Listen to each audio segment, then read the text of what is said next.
We have a lot to unpack here today, much of which I have explained over and over again. I have spent hours between last night and this morning reading up on this lawsuit. This is not going to be one of those videos where I make you guys laugh throughout the whole thing. Yesterday afternoon, while preparing the Becky Hammon video, I watched an NFL head coach take a promising career, tie an anchor to it, and throw it off the boat. I like Brian Flores. I really do. I have a lot of respect for him. In New Orleans, the head coaching position to me is between Dennis Allen and Brian Flores. My only knock against him was benching Ryan Fitzpatrick 2 years ago when the Dolphins were red hot offensively and defensively and going with Tua instead. Now, according to the lawsuit he just filed, he insinuates that ownership in Miami forced him into that decision. Whether or not that's true, I don't know. If it is true, it wouldn't be the first time ownership forced a head coach into a decision that he didn't agree with. It doesn't have anything to do with race. One guy writes the checks, the other guy cashes them. It's as simple as that. Now, is tanking games deplorable? Yeah, of course it is. Does it happen? Probably so. If it happened, was Brian Flores asked to tank games because he's black? No. NBA teams coached by white coaches, they have been accused of tanking games for years now. I don't know who has gotten into the head of Brian Flores. I don't think he filed this lawsuit of his own volition. When I say that, I think he was influenced into doing this. This is all pure speculation on my part. But I think this is a case of Brian Flores being used. The agenda has been trying to take down the NFL for years now. They tried with concussions, failed. Player safety, failed. CTE, failed. They tried with players kneeling for the national anthem, failed. They tried proving the NFL has a bias against black quarterbacks, failed. Their latest attempt is the false notion that the NFL is on a mission, that they have this conspiracy to prevent black men from being head coaches. No matter what they do, they can't seem to stop the dominance of the NFL. The media a few years ago saw how popular soccer was around the world. They tried pushing soccer as the sport that would topple the NFL. Failed. They have used their propaganda machine trying to push the ultra woke NBA as the league that could dethrone the NFL. Failed. Have you ever noticed there's never an outcry in the media when it comes to NBA head coaches or Major League Baseball managers? Have you ever noticed that? The vast majority of NBA head coaches are white. 21 of 30 teams, white head coach. 7 black, 1 Hispanic, I think one is Asian. They complain that the NFL is 70% black as far as players are concerned, without the same representation at head coach. Well, the NBA is 75% black, with 70% of the teams having a white head coach.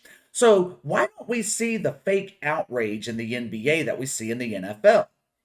Couple of reasons. One, the NBA is in compliance with the agenda. They're woke. I don't have to explain that to you. But number two, the NFL represents Americana. It has the largest audience on television. Fans in Kansas City last week singing the national anthem. They can't stand that. The NFL is one of the few institutions in America that the social justice warriors can't control. They have been trying to find ways to push the NFL into compliance, and their latest attempt is using Brian Flores to push the false narrative that there is some elaborate conspiracy to keep black men out of head coaching jobs in the NFL. I didn't read the entire 58-page lawsuit, but I did study the portions that mattered the most, which was, I don't know, a little bit over half of it.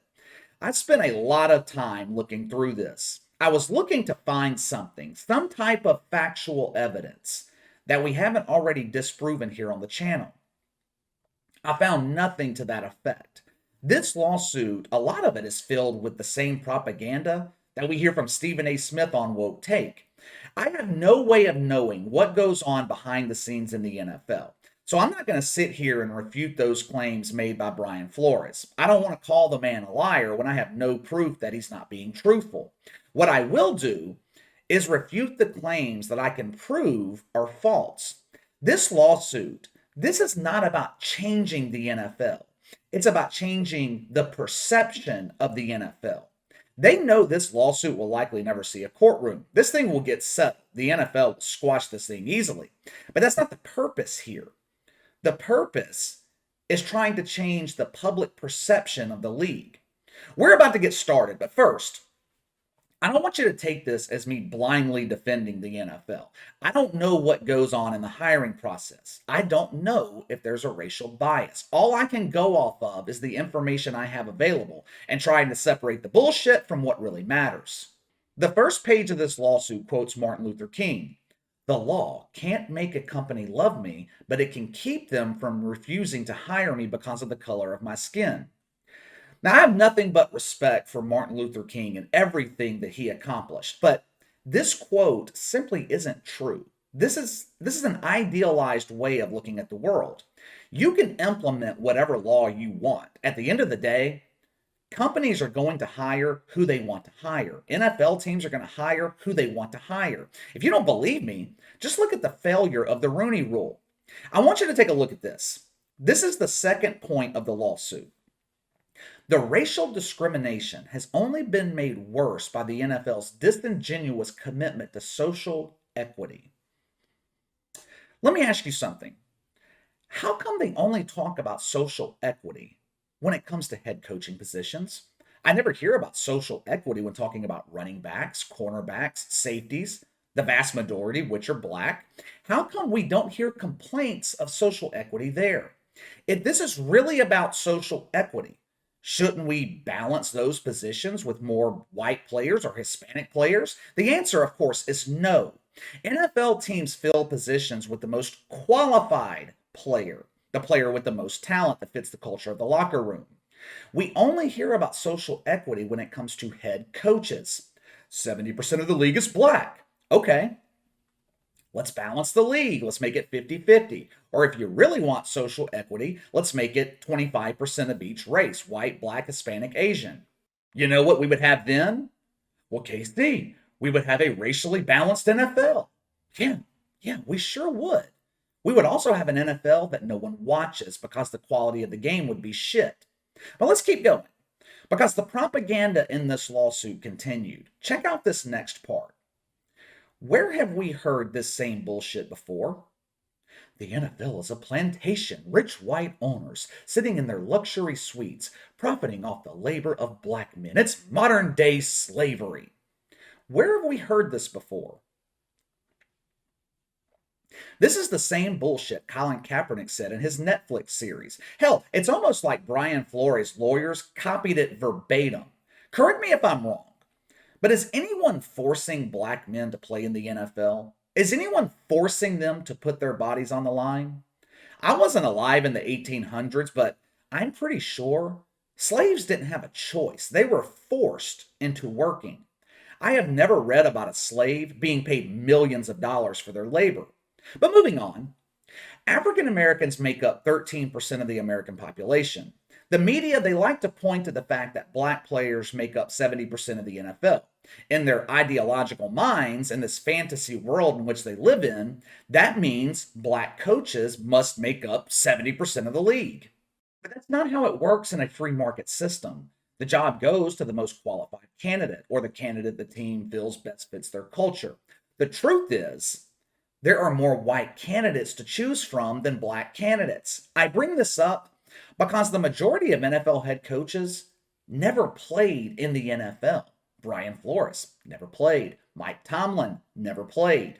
In 2019, 65% of NFL head coaches never played one snap in the league, which makes the number of black players in the NFL irrelevant.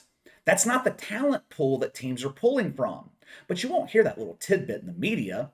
Look at the statistics in this lawsuit. Black people, like I said, 13% of the population. Look at the stats. I mean, it seems pretty balanced to me. 19% at general manager, 25% special teams, 34% defensive coordinator, 12% offensive coordinator.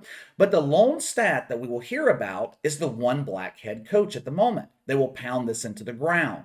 Now, do the optics of this look bad? Of course they do. But this shouldn't be about the optics. It's about the optics only when your goal is to push a narrative. This should be about hiring the most qualified candidate. If your goal is truly to see more black head coaches in the NFL, the way to get there is not by suing the league or trying to force teams into hiring them. It should be about finding ways to get more black men qualified. Now, in order to do that, you need more black offensive coordinators. This is a quarterback driven league. The majority of NFL teams, they want a head coach that can run an offense, develop a young quarterback. Look at this from a mathematical perspective. Just looking at offensive coordinator, 88% are white. So it stands to reason when teams are looking at potential head coaching candidates, there are more white candidates than black. There are only 32 head coaching jobs in this league. Like I said, for the most part, the talent pool is not coming from the players. If the pool of talent is 80-90% white, then the majority of head coaches are going to be white. It's common sense. If you want more black head coaches, find a way to get them into the talent pool. That's the only way to get it done. You're not going to strong arm the NFL into hiring more black head coaches just because it fits a narrative. If anything, using strong arm tactics, filing lawsuits, it only makes things worse for black coaches. Like I said at the start of the video, this is not about more opportunities for black men. They're just being used to push a political narrative in an attempt to take down the NFL. Black people have been used by politicians for decades now. Now, there's a lot being made about the text exchange between Brian Flores and Bill Belichick. Belichick thought he was texting Brian Dable, who ended up getting the job with the Giants. He was texting Brian Flores by mistake. But the thing is, Brian Flores interviewed with the Giants after they made the initial decision to hire Brian Dable. Again, the optics of this look bad. But this is not a racial thing. This happens every day in businesses across the country. Companies will have a pool of candidates. They have one they like. They want to hire him. They give courtesy interviews to the other candidates, either out of respect or to comply with some regulatory bullshit. Then they end up hiring the candidate that they want to hire. Brian Flores is being used. Part of the lawsuit calls out John Elway and the Broncos. It insinuates that he wasn't given a fair shot at the job back in 2019 because he was a black man. Who was the head coach for 2 years in Denver before Brian Flores was interviewed? Vance Joseph, black guy. How is Brian Flores going to prove in court that the Dolphins discriminate? After all, they hired him 2016. They hired Chris Greer to be their GM, black man. 2019, Marvin Allen was their assistant GM, black man. Reggie McKenzie is their senior personnel executive, black man. The point is, this lawsuit is impossible to prove in court. And I keep saying this, but Brian Flores is being used. If this were really about getting more black head coaches in the NFL, then the conversation would be about solutions, not accusations. I gave you a possible solution just a few minutes ago. It took me all of 10 minutes to think of that. Now imagine if they got people a hell of a lot smarter than I am to think about more ways to get black men qualified to be head coaches. And look, I am not saying there are not qualified candidates that get overlooked. That happens. I know. I get it. There are qualified people overlooked for positions every day. White, black, Asian, Hispanic, women, whatever the fuck. I mean, people that are qualified get overlooked all the time. The point I'm trying to make here, this lawsuit, this agenda against the NFL is not about finding solutions for black men. It's about pushing a narrative in an attempt to take down the league, one of the few institutions they can't control. It's no different than what they're doing right now with Joe Rogan.